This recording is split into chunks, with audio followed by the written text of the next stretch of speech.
Alright travelers, version 6.2 of Genshin Impact is stirring up some serious discussion across the community, and it's easy to see why.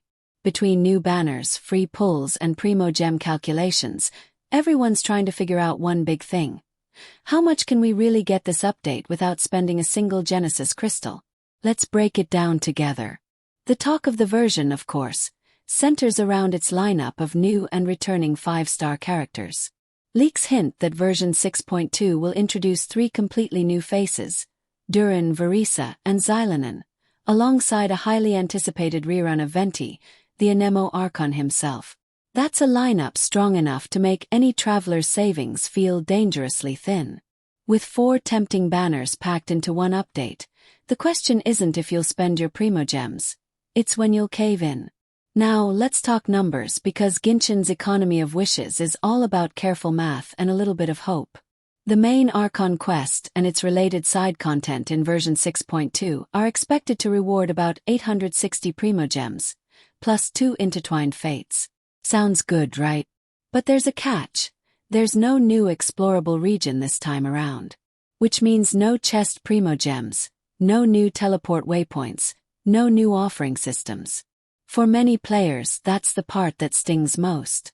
Exploring a new region and uncovering hidden treasure has always been one of the best parts of a new patch, and without that, it feels like something's missing. Still, there's hope for collectors and grinders alike. Smaller sources of Primogems will still add up.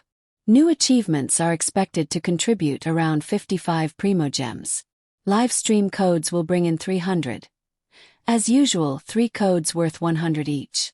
Update maintenance compensation adds another 600. And when you factor in web events and small community campaigns, that's another 270 or so. These little pieces stack up slowly but surely. Of course, the biggest slice of the Primogem pie usually comes from events, and version 6.2 won't disappoint there. The main flagship event of the update will reportedly offer 960 Primogems on its own. Alongside that, 3 smaller events will hand out 420, 420, and 280 Primogems respectively. That's a total of 2080 Primogems from events alone, enough for about 13 wishes if you're counting carefully.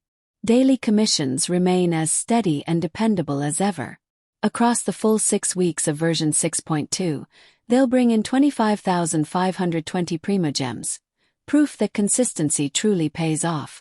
Meanwhile, the monthly shop reset in the Stardust Exchange will give you 5 intertwined fates worth 800 Primogems in total. It's a small but reliable bonus for those keeping track. Let's not forget about the permanent modes that have become fixtures in Genshin's endgame. The Imaginarium Theater and the Stygian Onslaught are expected to contribute 1,450 Primogems respectively. And as always, the Spiral Abyss continues to stand as both a challenge and a reward, offering 800 Primogems for a full clear across 2 resets. When you combine everything, quests, events, achievements, commissions, and challenges, a completely free-to-play player can expect to earn around 10,555 Primogems throughout the entire version. That's about 62 free pulls total. It's not bad, but when there are 4 5-star banners staring you down, it might not feel like enough. For those with a Welkin Moon subscription, the numbers get a little better.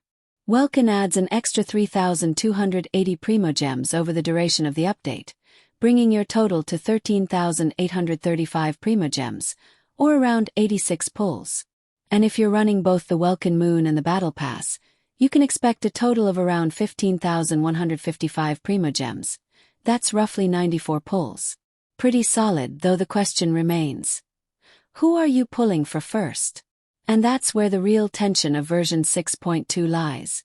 Not in the combat, but in the temptation. With multiple appealing 5-stars, players are facing a challenge of restraint more than power. It's easy to get swept up in hype, especially when every trailer and character demo looks better than the last. But Primogem management is an art form, and this version will test just how disciplined you really are. Many in the community are calling this one of the toughest updates yet for resource management. With no new region to explore, the gem supply feels tighter, and the presence of multiple desirable characters only amplifies the pressure. It's one of those versions where planning ahead truly matters. Still, even with fewer Primogems overall, 6.2 looks like a strong content patch. Between the Archon Quest expansion, limited events, and character introductions, it's clear Hoyoverse is focusing more on story and personality this time, rather than sheer exploration. That's not necessarily a bad thing. Sometimes a slower update gives us a chance to breathe, catch up on lore, and maybe even tidy up those endless artifact inventories. So, in summary, if you're free to play, expect about 62 free pulls this version. If you've got Welkin Moon, closer to 86. And if you're double-dipping with both Welkin and Battle Pass, you can stretch it to roughly 94 pulls. The numbers don't lie.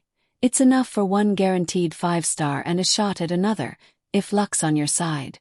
But as always in Genshin, it's not just about math. It's about timing, planning, and maybe a little bit of destiny.